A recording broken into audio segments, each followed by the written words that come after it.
This little piece right here is what's holding me up, but I think I'm close enough to it now. If I lift it up and get it on top of that, it'll slide right out.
Well, I got one more real nice log down over the hill. I know it's hard on video to show you, how steep something is, but I'm telling you, that thing is down over that hill.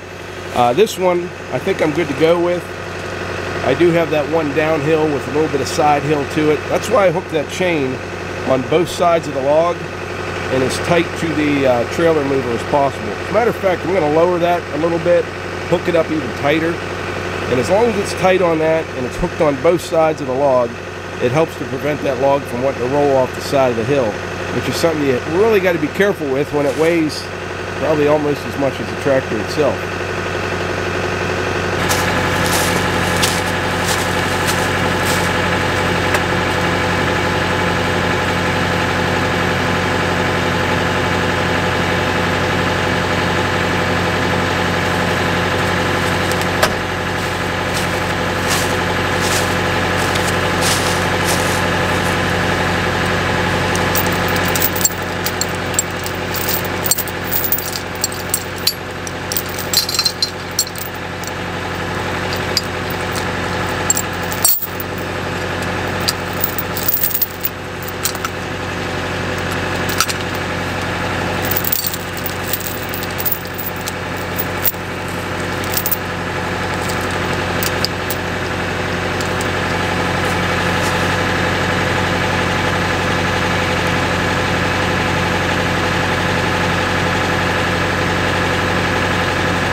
All right, I'm just about out of the woods. I made it down this hill, which I believe is the most dangerous part of this little journey here. One thing I have going for me, on this left side right here, there's a little bit of a rut right there. It kind of helps to keep that log on the trail. But the main thing that does that is being able to hook those chains on both sides of it, like I showed you earlier. Had I not done that, and you just hooked it up on top of that log, as soon as you come down this hill with this lean, that log would want to roll off the trail and pull the tractor with it, and that would be a bad thing. You do have to be really careful doing this kind of stuff. It's like everything else though. Just take it slow and steady. Think things through. Don't get greedy. And what I mean by getting greedy, like I got another saw log, you know, it's over there, 300 yards away. It's all the further it is. But the temperature's warming up right now. It's starting to get real slippery. You know, this frozen ground with a little bit of snow on it, sun shining right on it, and it's up to like 28, 29 degrees. And got about another half hour, 45 minutes, and it's going to get real slick out here. And I don't want to be coming down this hill with another log when it does that. Anyway, I'm going to get this one down to the yard, and we'll go from there.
You probably noticed this log plus the other one has this big crack here, kind of in the center. Has nothing to do with drying or anything like that, just kind of a stress crack. May even opened up when that thing fell over, I don't know. But when we saw this, we'll just have to work around that. There's plenty, I mean, there's a ton of beautiful lumber in these logs. So, you know, I got this one, that big one over there, and there's another big one out in the woods yet. I'll get it another day. Now keep in mind, if you're doing this kind of work on your own property, it can be very dangerous. Now I am by no means a professional or an expert on anything really, kind of just a jack of all trades, master of none. But I am smart enough to know this: slow and steady wins a race. It always does. That took me about an hour and 20 minutes from the time I started the tractor this morning till I went out and I got one log back in an hour and 20 minutes. Now granted, I probably had 20-25 minutes in setting up cameras and moving things around, but I just took my time, think it through, look at all the different hazards that you could have, you know, make sure the conditions are right. Don't get greedy, like I said. You know, I got another log laying out there. Things are starting to melt right now. It's getting slick. I know it wouldn't end well. I'll get it another day. But this worked out pretty good. I mean, it's only about 8:30, quarter to 9 Saturday morning. Got something done already. Next up, we're going to get ready for the big split and see how much firewood we can split with the Wolf Ridge compact commercial splitter in 1 hour's time. But anyway, like I always say, if you enjoy these videos, please hit the like button, click subscribe, and share them with your friends. Thanks.